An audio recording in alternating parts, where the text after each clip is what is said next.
Hey girl gang, hey super mamas, it's Dr. Joy here and you are watching Delivering Joy MD TV. So we have come to the grand finale and I have an icon in birth work and I am so excited guys, I can barely keep my excitement under control. I am a total fan of this guest tonight. I am talking with Dr. Fleda Mask Jackson, who is so well known and so well respected in the birth workspace. She is not only a world renowned researcher, but she is sort of the I don't know, the grandma, the auntie, I can't even describe the words, but everybody who works in birth work should know her name. We are going to be talking to her tonight about her legacy, about how much she has given to the work that we are now embarking on to change birth outcomes. And she's been in this game forever. She is the OG. So we're going to be talking to her when we come back. Make sure you stay tuned.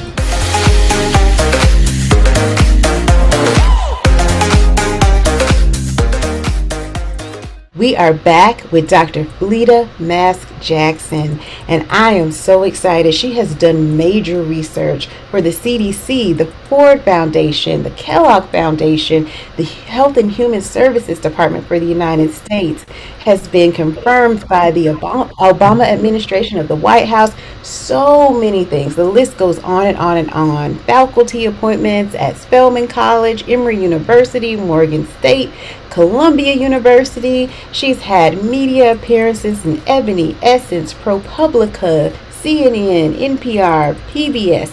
I mean, guys, I could go on, but I don't want to waste your time with me talking. We want to hear her speak. Thank you so much for joining us, Dr. Jackson. Thank you so much. And I'm just absolutely elated to see that you have this program. You know, it's just so important that we really develop a platform that can carry on and can pass on all the tremendous work that we know is going on. So I'm proud and honored to be with you this evening. Well, I mean, I am just such a fangirl. I can barely contain myself to think that I am talking to someone who has laid the groundwork for the things that I'm so passionate about. How did you get involved in research and in specifically in maternal child health research? Well, you know, Joy, it's interesting. I was speaking to a group of undergraduates at Spelman College yesterday, actually. And I was telling them, you never know the path that you will take. So it's important that you be well prepared. As a undergraduate student at Spelman, I was always interested in families and children. So I really thought that my pathway would be in the education realm. And started out as a preschool teacher, actually. So I worked with parents and families and understood some of the struggles that were going on that affected children in terms of their learning outcomes. But went on to graduate school at the University of Illinois after Spelman and was in child development family studies, which took me earlier than the preschool era to babies and what was infant development and growth, what was normal infant development, but never in the pregnancy space. Just, other than it was important to have a healthy pregnancy, but not all the depths of understanding that I have now. My methodology was mainly quantitative with some qualitative methodology. But I really got interested as an undergraduate in anthropology because I recognized early on that the theories and constructs that we were being taught in the late 1960s and 70s did not necessarily represent me. Did not represent, they were applied universally, but they did not spotlight what I knew was happening in my communities, how we grew and developed, how families organized themselves, how communities were arranged. So in anthropology, it's about culture.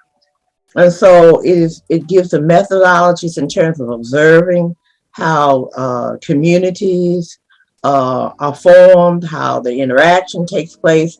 It gives you tools of observation, how you collect data in a different way. So fast forward, when I went to graduate school and decided to pursue a PhD, I wanted to become an anthropologist, but I still had to focus on families and children, on mothers and children.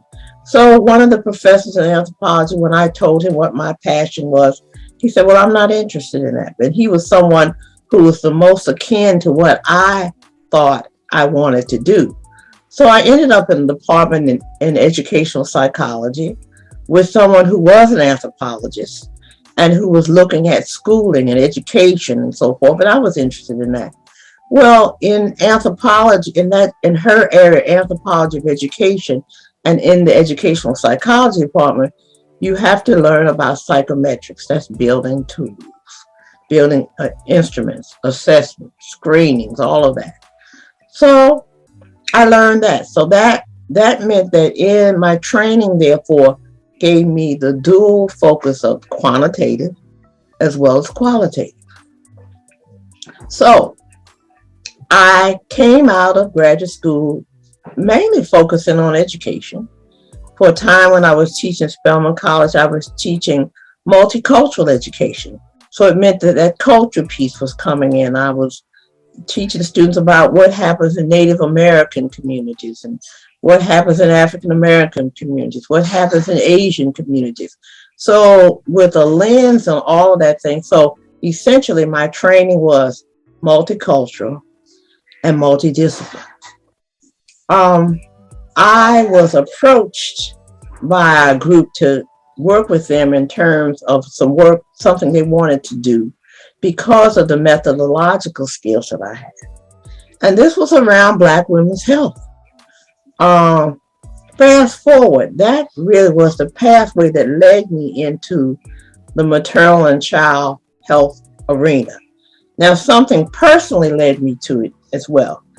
In the late 1980s, there were two studies that were being conducted. They were, in my opinion, were groundbreaking.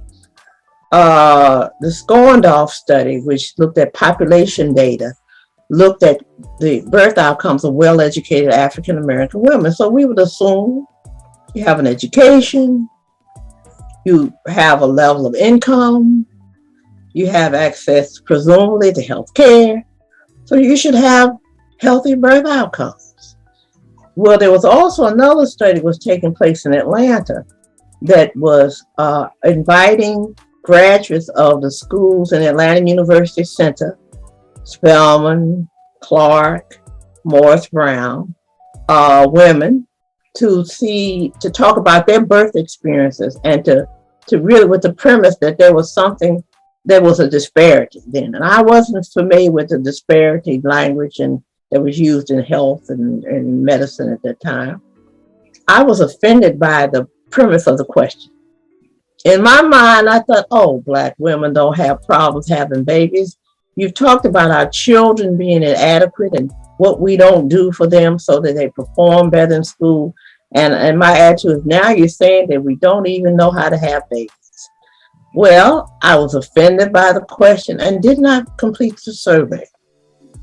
By 1982, both of those studies came out. What did they tell us? They told us that regardless, that well-educated African American women had worse birth outcomes than their white counterparts. Okay. Then subsequent studies said, not only do they have worse birth outcomes than their white counterparts, that is others who have college education, but they have worse birth outcomes than white women who are unemployed, uninsured, and uneducated, who are high school and below. So, boy, what was it? So, the race went into whether there was something genetic that was going on. And was it something that was inherent in the culture that was ill-advised? And what was going on? Well, the studies were showing something else. And it was then we really began to talk about racism. So I certainly understood and embraced this notion that was racism, but I also knew there was something else going on that had to do with gender as well. What did it mean, not just to be a Black person, but to be a Black woman? Now, how will we get at this? How will we go about getting at this?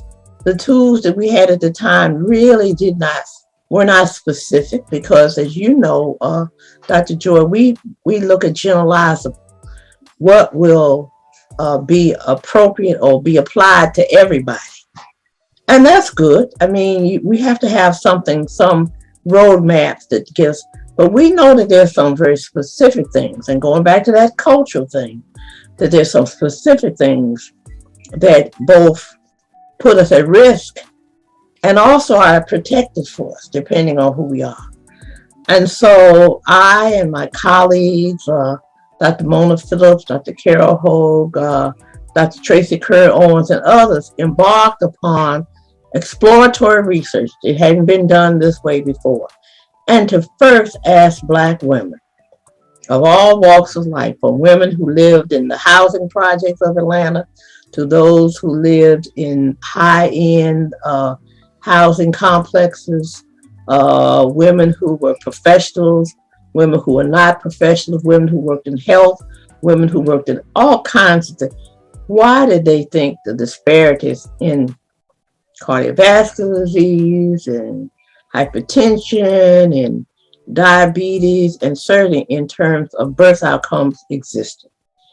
And 201, after they gave us all the explanations about diet and exercise and maybe some things was going on in healthcare and so forth and so on, 201, they said stress. They said, and 201, they said not just stress for everybody, but the stress of being a Black woman. Wow. Wow. That's fascinating. And so that's how I landed in this space. Because then that set off a course to begin to say, can we document it? Yes. Listen to the voices of African American women. Can we measure it? Yes.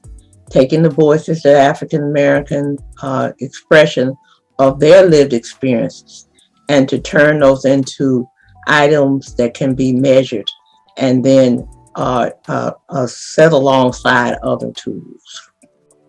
Yeah, and I was actually born in 1980. And I was born to a family of educated folks. My mom went to Clark Atlanta and had a master's degree from Atlanta University and had a pretty traumatic birth experience and a complicated birth. And my father, my dad was a third generation college and professional school graduate, so they had access to all those things you named, a certain income level, care, professional care and insurance and all of that stuff. But it wasn't really protective for her. But like you said, that intersectionality of being Black and being a woman and the stress that comes with that. And sometimes I think that just because you're educated and you have a professional degree or you're employed in a professional setting, sometimes that might actually lead to even higher level of stress. The stress that it takes to climb that ladder and to stay there, and it can be somewhat overwhelming sometimes. Is that what you guys found when you interviewed nearly 500 women? That's a lot of women to interview. Yes, because what women told us was that, and the women range in ages from 18 to in their 80s. So that meant we got some generational things that were going on. And they talked about what it was like to be the first, only, or few in an environment. So depending on, like when you talked about your mother in the 80s, so your mother is part of us affirmative action folks. Right. So we were affirmative action. We came after the 70s and everything that would happen. We would have been, if there were others, there weren't too many of us. And there were places that we were first, only, and few. That's from graduate studies to professions that we're in, to neighborhoods that we may have moved to that may or may not have been predominantly Black, all kinds of decisions that we were making then. And so women told us that. They told us about, as one woman said, she said, when I came in, I got looks like, how dare you be here? She said, it was just, how dare I even be there? Now, unfortunately, Dr. Joy, I'm talking about some women who may have gotten their degrees in the 70s, 80s, or 90s, but fast forward to 2022, and there's still that feeling. And then if we compound that with what we know is the disparity in terms of income and wages, those wage difference. So we know that Black women make less than their white women counterparts and white men, but the house costs the same for both groups. Oh, speak on it. So you have to spend more of your dollar on the same house, or more of your dollar on the same food, or more of your dollar on the transportation, which means you can't stretch that dollar but so far, which means there's a financial burden, whether it's something that is compensated by additional work because of the differentiation between it, but it comes at a cost. It comes at a cost. So women through the years, I can honestly say through the years, have talked about what it means in their work environment. One of the things that Black women carry, have a heavy burden, is the care and protection of children. The care and protection of children. So how many mothers do we need to see whose children have been unjustly murdered? I watch Wanda Jones with Ahmaud Arbery, and her having to fight each step of the way, the length of time it took for the case to even come before the proper authorities, and then the back and forth about whether or not it was a hate crime, and each time her having to see being re-traumatized by seeing his murder over and over again. The March of Black Mothers and it's not new. I watched the Mamie Till story, Emmett Till's mother, and the things that she fought for, and what she did in a public way in terms of showing what had happened to him. And then fast forward, the same kind. So the care and protection of children. In our own research, we saw, using the tool that was developed, we asked a question about, it says, my black children more likely to have negative encounters with the police, or Black youth. So it's forward thinking. It's not just right now. And women who are pregnant, whether they had children already in the home or not, but those who answered affirmative to that were at greater risk of having signs of depression during their pregnancy.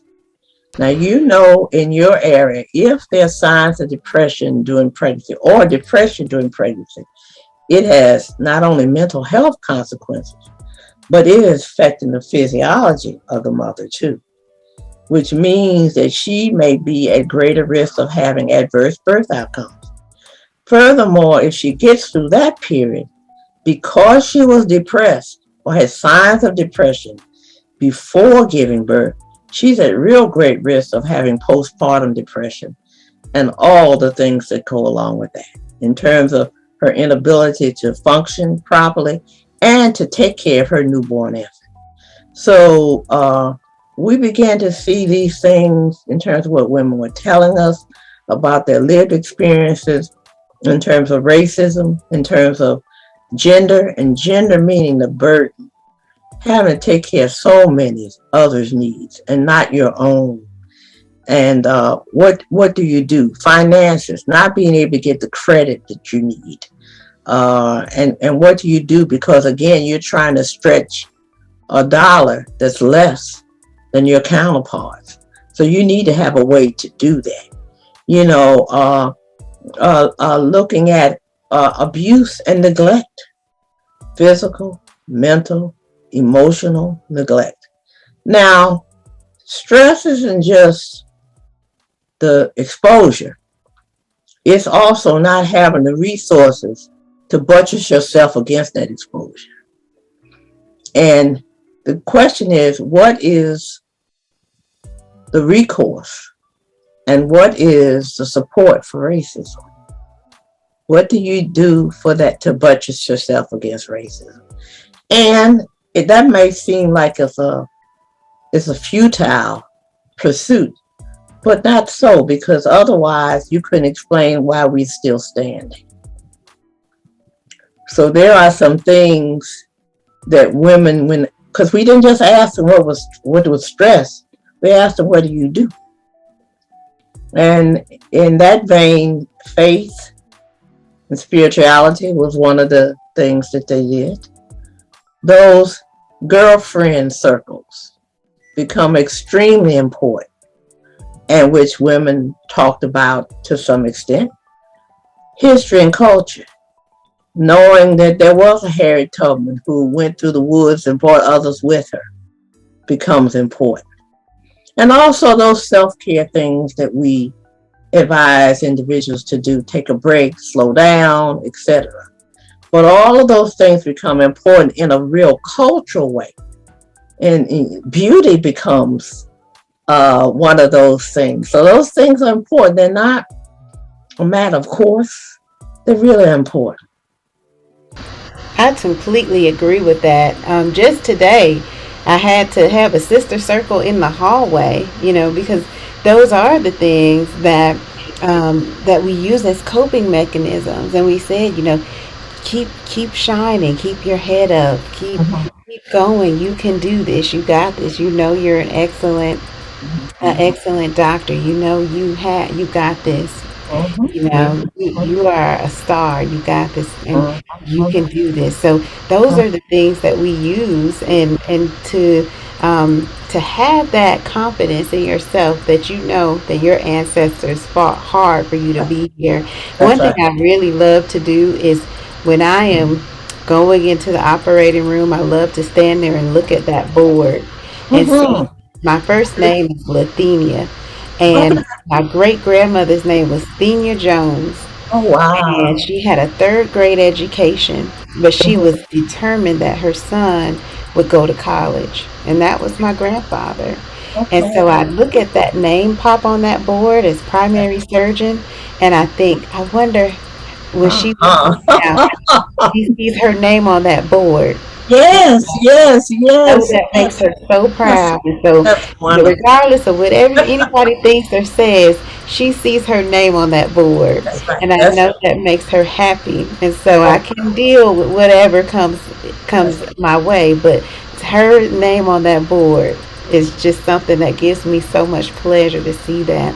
And so as you guys were developing this tool, to look at contextualized stress, what were you thinking in terms of, because I think it's so neat that you took a qualitative and a quantitative approach to this. For folks who are listening who might not be researchers, qualitative is where we're listening to people tell us stories, and quantitative is where we're developing a tool that can count up the numbers behind this, actually give us like hardcore numbers and data.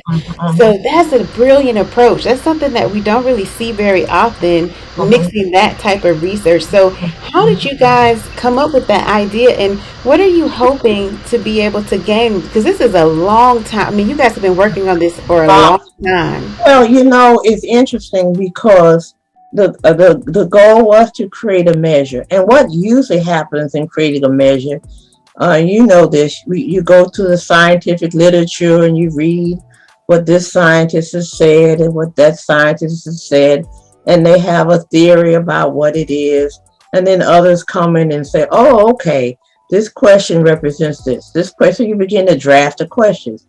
So it's in many ways an isolation of what may be happening real time in real life. It doesn't mean that it's not valid or legitimate. It just means that it's kind of a different approach, because remember, the goal is to make it generalizable so that no matter what your race is, maybe what your gender is, whatever, that it's applied, that it's applicable.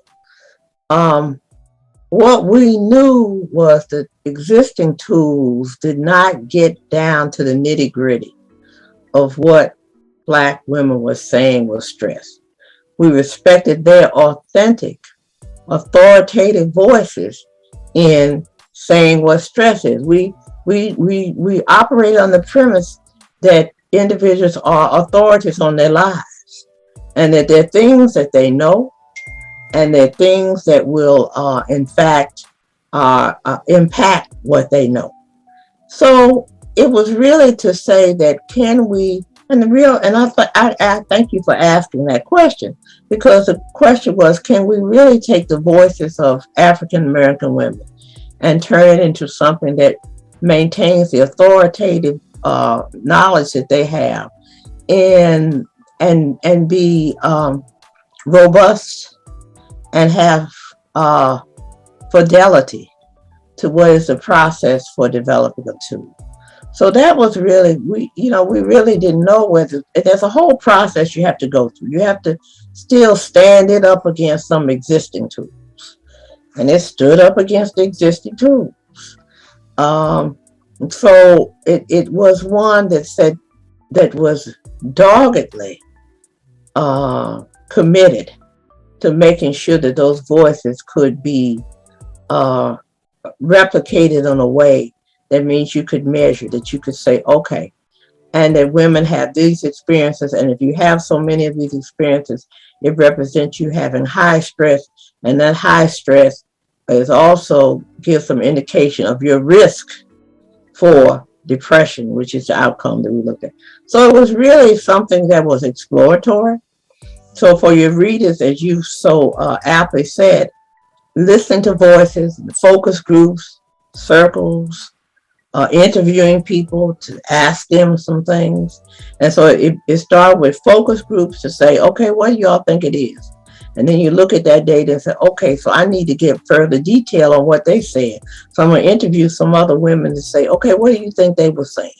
And then after you finish all of that, you create the statements, and then you go back to the community and say, does this make sense? Is this what you were saying? Yes, no. If it's not, what other way would you say it?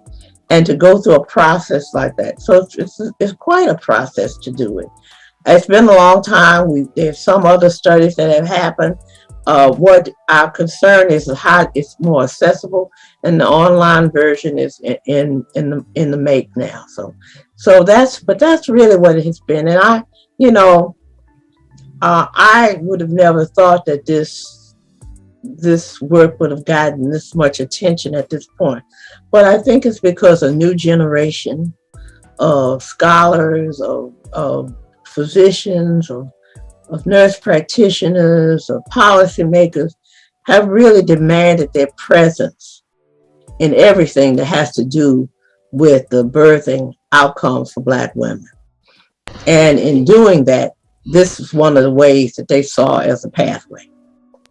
Well, first of all, you made a really great statement about that there is this new generation that's coming, and we are really saying nothing for us without us. We That's want right. to That's be right. involved, That's and right. so you and your team have been ahead of your time, involving Black women in the development of the research, in the development of the tools, hearing their authoritative voice and hearing that lived experience and putting that into the actual research. And Mhm. you really, your work has inspired a whole generation, because I'll be honest, I never ever saw myself as a researcher, never wanted to do research, Mhm. hated it, barely made it out of residency because I didn't want to do it. I'm not doing it.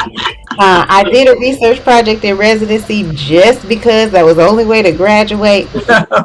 But I loved community health, and Yes, I did that project with, with so much vigor, yes. because I was interested in doing the focus groups, and I wanted to hear the people and connect with the people. So when Mhm, I discovered that there was this sort of research, I mhm, thought, okay, I will do that. I'll do that all day. And so all of the research that I've done over the past 3 to 4 years has been inspired by this sort of work, the work that you've been doing. And so mhm. I want to thank you for Oh, that. no, listen, And thank you. we are going to have some folks join us, some Mhm, people who have all been inspired by mhm. your research, Oh, well, because thank they you. all want to just jump on and say hi to you. They got their start in Atlanta working with you. I think it's just so phenomenal, the work that you've done. I mean, the body of work that I read preparing for this talk was just amazing. Did you ever think that you would do all of these things? I mean, March of Dimes. Well, Um, I was very intentional about that because one of the things a researcher has to be careful of, because we can be so kind of dogged and singularly focused, we don't know, we have to really check to see if it really is applicable in the field.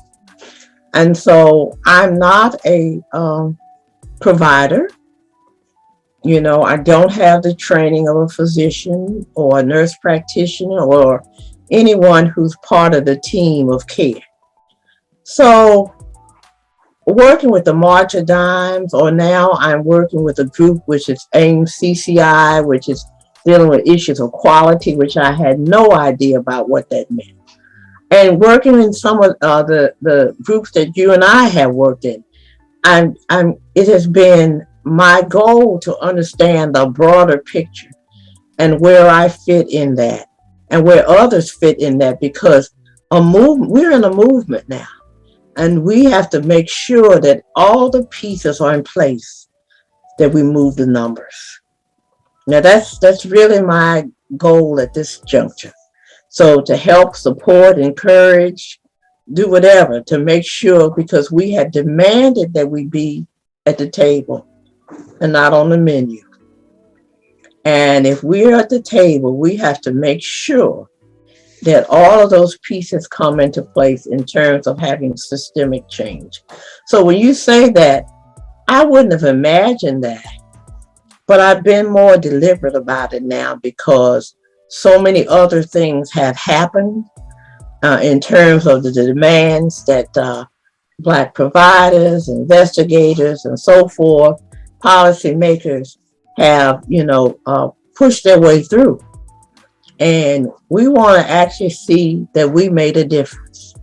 And so I've been real deliberate in that. So, yes, I didn't imagine that, but now I'm very much intentional about being Yeah, I mean, I just could not believe all the things that you've done over the years, and at the same time developing this tool. I mean, this is just such groundbreaking work.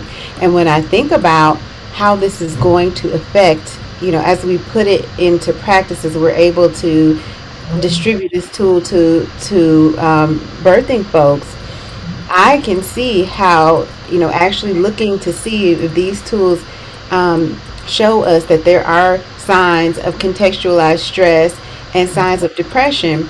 That lets us know, because stress and mental health disorders are two of the biggest predictors of adverse birth outcomes. So if I know I have those, I know I could be at increased risk for preterm birth, high blood pressure issues during pregnancy, attachment and bonding disorders after Yes, birth, yes, postpartum depression, yes, and anxiety disorders. So I know already that I can kind of start wrapping some supports around those yes, from yes, the very beginning. yes, And yes. then integrating mental health into my practice has been something that we've already started working on Great, great, at my great. center. So, having these sorts of tools are huge. Maybe I might want to think about doing research to say, okay, maybe I should put these people on on preeclampsia prophylaxis with baby aspirin, or I should, like, so there's lots of different Yes, yes, implications that yes. this one tool could actually have on birth outcomes for Well, Black birthing people. well, this is important for me to hear again, because what happens at your side? What's on the clinical side? What does it mean? As you said, all of those things, which would be your protocols for knowing, oh, okay, we've got a risk situation here. We need to be on top of it, and for those things. So I thank you for sharing that. Again, I've been real deliberate in terms of being, so I could hear your voice, so I could hear your voice, hear what it is that you, as someone who lays hands, and I mean that both in the medical examination and the spiritual way. Oh, Who you lays got to hands. know. We got to lay some hands in here, because 'cause we are not just dealing with the physical. We're dealing with the emotional, the spiritual, and that's another way in which we connect. And like you said, when we're talking about coping mechanisms and how we deal with the stressors and the burdens, a lot culturally, a lot of how we do that is spiritual for us. And we need to be able to connect sometimes. And sometimes there is not a whole lot that I can do Right. in some situations besides pray. That's right. That's And right. I know how to do that. Okay. Okay. So we do Okay. that. We Okay. do that. So we've got Shaconna joining us now. Hi, So, Sean. Caprice, are you there? All right. Hey, Shaconna. How Yeah. are you? Listen. She's been in this mental health space for a little while, and I met Shaconna. Next thing I know, she's a doula and everything else. She went on to the next. She took that advanced PhD and said, "I'm going to really put all hands in on this." Oh, you look fabulous. You look I know. fabulous. I told her Hey, she's done, honey. She is done. I thought I'd bring my Afro style back. All right, girl. That's I, right. Yes. I saw a little boy the other day on the bus stop, and he had this big afro. He looked like he was a middle schooler. And I said to him, I said, "Baby, you're rocking that afro." I Oh, laughed, and I thought to myself, I said, your parents might not be into the afro, but from your age, I know your grandparents are just smiling. I know that's right. I know that's right. I love it. I love it. Oh my I goodness. am so excited that we're all able to be here together. What are your marching orders for us? Like, Okay, so here my marching orders is keep the faith and Mm, stay in the game. Those are mhm. my marchers, because the people that you have here and the folks who are going to do their own, who you already taped, they have marched out in a direction that is phenomenal. I've watched Caprice grow and just move, uh, be in a space where, yes, she was working with OBGYNs, but understanding that there was more that needed to happen. And so my marching orders for her is just keep on keeping on, but know that you're not by yourself. And Mhm, that's really, really important. Shaconna, when I mhm. met her, she said, "I want to get in this, and I've been doing X, Y, and Z." And then I looked up and I said, she got the further training. And so, be open to whatever the possibilities are out there, but keep on moving and know that you're not alone. Mhm. There are times in this thing, when I look around and I see so many in a movement, Mhm. one too many people. I mean, there were people. So I will give credit to, first of all, Billy Avery, who Yeah. came to Atlanta and said, "Listen, we're Mhm. going to do something about Black women's health." That's right. And then that gave birth to uh, Sister Song. And I was called to the Ford Foundation when Sister Song was kind of struggling. They didn't know exactly whether or not they were going to fund them. And Dr. Virginia Davis Floyd, who was the head of that office. I remember, and I don't mind sharing this story. I was sitting in her area with Billy Avery, and the question was, were they going to fund these organizations where some were solid in terms of their fiduciary responsibilities, others were struggling, And at that time, the Ford Foundation gave out grants on a reimbursable basis. And Ginger said, we can't do that. These organizations don't have any money to reimburse us. We need to give the money up front. Well, the people who were the budget people were looking at her like she had two heads. And was she willing to take the risk? And she said, yes, we're going to give them that money. So I know those people along the way who had the power and used that power to move us in a certain way. Well, that led to Sister Song. Well, so starting with Billy Avery, we have Sister Song. Okay, the Center for Black Women's Wellness came from there. All right, and then Sister Love. So those are some movement pieces we cannot forget. So when I came in the room for Black Mamas Matter Alliance, when it was started, I'm looking around in that room and I'm saying, look what was born from Billy to Sister Song to Black Mamas Matter Alliance. Okay, and so when I'm sitting in the room and I'm looking at the Center for Black Women's Wellness in there that has Healthy Start, and then Healthy Start itself started when Lou Sullivan and Audrey Manley were in Washington, D.C. And out of Audrey Manley's mouth, she said, communities need to run this. Communities need to be at the helm of what happens around Black births. Look at us now, 30 years later. Healthy Start is still going. So it is knowing what I know and having to be somewhere in the room, maybe not in the center of the room, that I'm rejoicing, that I am elated because I have seen the progression of what has happened. The March of Dimes is a different organization than it was many years ago. It just is.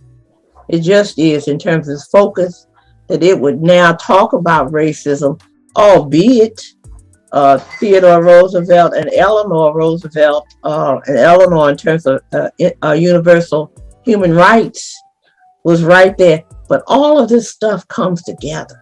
So when you ask me, what are my marching orders? My marching orders to keep on keeping on, because the ground has already been laid. And we have to, as I said, we have to run on and see what the end's going to be on this.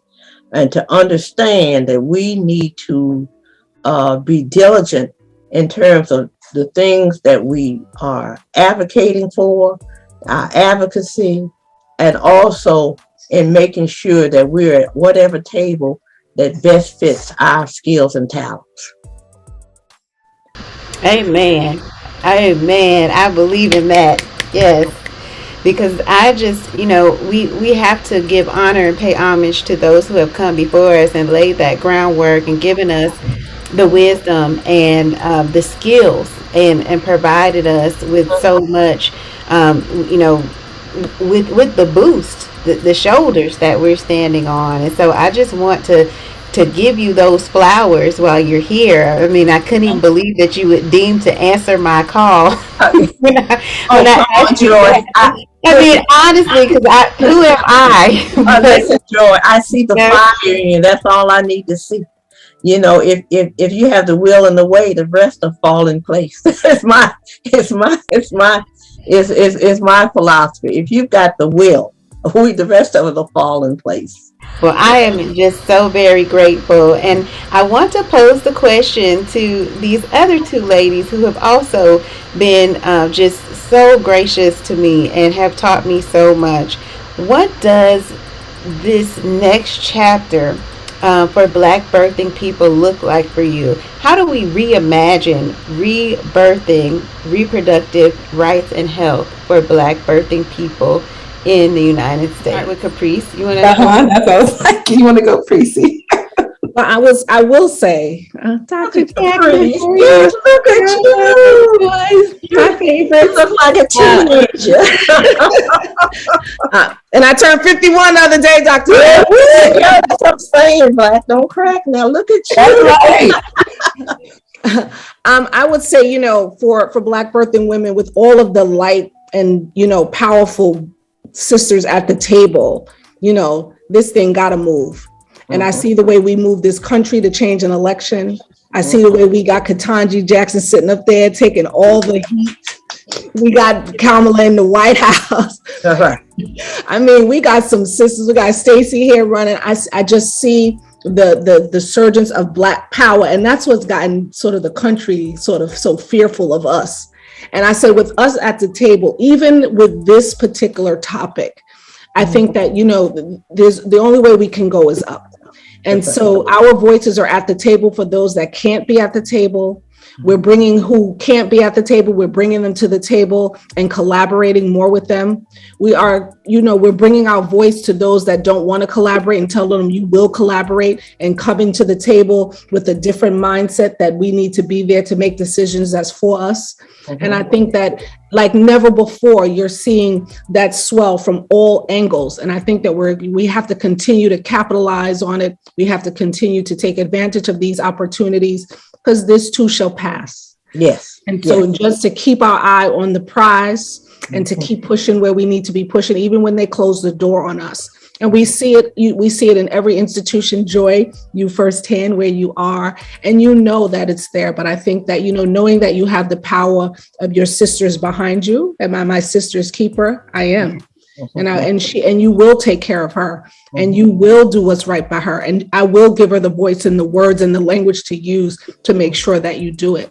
So I think with that, I think, yes, it may be slow change, but change is coming. Yes, it is. Yes, it is. And I want to add to it is when we have the power, how do we use our power?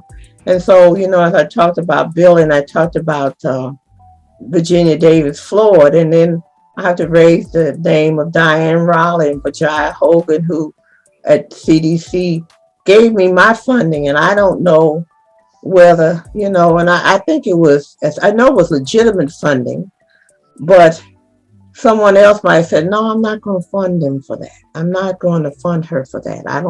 I don't think this will work. Okay. But they said, yes, we're going to fund. And they were doing their own work. And I've seen this in small ways. I served as a commissioner for the state of Georgia. I can't remember exactly the name of this particular commission, but we gave monies to small amount of money that were trying to prevent children from being abused. And it was a little town in Georgia. I'll never forget, it was a woman who sent in a handwritten application. And it was clear to us, particularly Black people on that commission, that she was the person who everybody took their children to when they were in trouble. And so we could have said, oh gosh, she sent in a handwritten application. It's not on the form. But one of the men, a Black man, he said, I live near there. I think we need to fund it. And I'll go down there and help type it so we can get it in. If you think the content of it is right and it's going to make a difference in this particular rural community, that's what we'll do. And so that's what it means when you have people at the table who understand. And I know that because I've been the beneficiary of that. But when we have the power, what do we do with it? That's really on us now. And we have people who are Black and allies who are saying, that's just the change, because that's what's going to bring the change. Absolutely. I completely agree, because when you, like we were talking about earlier, when you understand where that person is coming from, when you can recognize yourself in them, when you can see that empathy, then you can help that person and that family.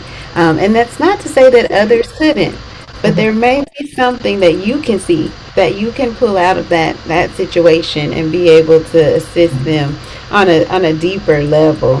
Shaconna, what does reimagining Black birthing experiences in the future look like for you? Well, let me just say again, homage to my sister and power and mentor from afar and up close, Dr. Jackson. I'm just grateful to be here. I think a sense of community is what we always need. It's the only thing that brings us all together. And a thing I've said a long time ago, Caprice, if you remember, a rising tide lifts all boats, and the rising tide is here, right? And we have to honor the space, just like you're saying, the spaces that we show up in, with honoring, like you said, us being our sister's keeper, but in terms of specifically making sure we are taking care of ourselves. I think that is, we have to stay informed, and we have to stay witnessing the truth of who we are. And I think a lot of that is just us owning our own stuff and having our own voice be the authoritative knowledge on what's truth for our community. And if we can stay committed to that, then I think that, what we do with Black families for each other will reflect back to Black families, and will be a transformative experience. So I think that this reimagining is something that's going to be transformative for our children and for all the families moving forward, because we are standing in it. We're in the fight, but we got to be in the fight for our health and well-being too. As Caprice knows, I'm really into this idea of this collective connection that we have together, shifting.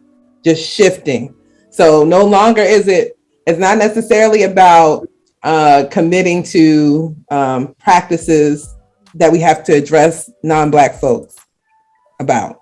It's about what we commit to ourselves and holding ourselves to that. So, and in that, I think we can be, the transformation is ready. We just have to be ready to elevate. And so, but I know that we talked about before, Joy, the connection to humanity. I think that humanity in ourselves will connect with the families, with the mamas that come in front of us, that collaborative work, community being the center of that, but really seeing that person for all their truths and all they show up with, and saying, I got you. Like Caprice said, I got you. Right? I got you. And then, letting it all fly. When it's time for it to all fly, let's roll. Like, I'll be like, let's get in it. Let's go. Right? But we do have to move. For everything to be transformative for our families, we have to move. We can't stay in one spot. Right? We have to grow. We have to elevate. So I think that transformation is a recognition of our just to reiterate, a recognition that if we make it accessible from our own, lived experiences out there now, it's just a phrase, but really the truth of our story, I think it can change things and impact families. Keep it in the family. Yes, absolutely. And I think it pairs so well with what Rose said earlier. Like, she talked about showing up authentically and showing up with that energy, that positive energy. So Rose, I want to get your take on this. I want to ask you, what does reclaiming reproductive rights and health for Black birthers look like for you? I love that question. And I think what it looks like for me is that we, as the Black birthing community, we take control of our birthing experience. And what I mean by that is we set the expectation that I will be treated with dignity and respect. I will be advocated for. The providers who care for me will use evidence-based data. You bring that energy and you say, this is what's going to happen. And you believe that that's going to happen. It's really important for us to make sure that the energy that's surrounding us as we go into the birthing space is that energy of faith, of confidence, of trust. And I am a firm believer, not everybody believes this, I am a firm believer in faking it till you make it. So even if the setting is not the best, it's not helpful for us as the birthing community to come into it with anxiety, with fear, with dread, with waiting for the worst case scenario. Let's change that. Let's say I'm going to be treated with dignity and respect. Everything that I have envisioned about this birth is going to happen. I'm going to have a birth experience that I'm going to look back on and be so thankful and so joyful. I'm going to have an amazing, healthy baby. Again, when we think globally, a little bit larger than just the pregnancy state, my body is going to be honored. I get to say when and if I get pregnant, that people will honor and respect my decision about what happens to my body, because reproductive justice is so important. So that's what it looks like to me, that we, as the Black community, we say what our expectations are, and we start manifesting it, and it becomes the words that we use. And that as we continue to, all of us, use the words, we do change the narrative. And those who are providing services will hear it and will believe it. It's like, okay, all right, we're going to treat her with dignity and respect. She's very confident and she feels very hopeful and she has trust. And okay, so we're going to be part of that for her. That's what it looks like for me. We started, and then everyone around us starts believing it. And our confidence is working with tandem with the other people who are changing policies and practices, and ensuring that providers have the training centered around a respectful care, centered around anti-racist care. So in tandem, while that is happening, we're directing the narrative as well for us. So I just am so appreciative and just, I don't know, so deeply grateful for these conversations, because they have really made an impact on me. And I hope that the viewers out there have also had just such a meaningful experience throughout these conversations. I mean, my goodness, every single conversation has been so deep. And I am so grateful to you ladies. Thank you so much for each of you joining this conversation. Dr. Fleda Jackson, Shaconna, Caprice, Rose, Keisha, Lexi, all just such powerful women.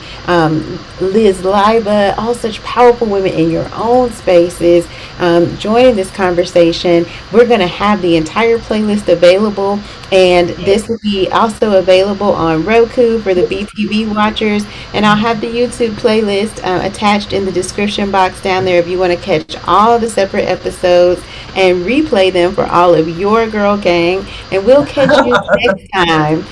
Peace. All right. Thank you. Thank you so much. All right, girl gang, that's all we have time for today on BTV. But head on over to my YouTube channel at Delivering Joy MD to catch the full version of today's video. And if you missed any portion of the episode today, girl, catch us on the replay. Make sure you're staying tuned right here on BTV to catch every weekly episode, and make sure you're subscribed to my YouTube channel too at Delivering Joy MD TV. Hey, connect with me on my social media so you can drop your comments and questions and ideas for show topics in my DMs. Here's my link tree right here so that you can stay connected. And remember, you were created to go out here and be awesome while living an abundant life. So go out here and be awesome and live abundantly. All right, girl gang, I'll catch you next time. Peace.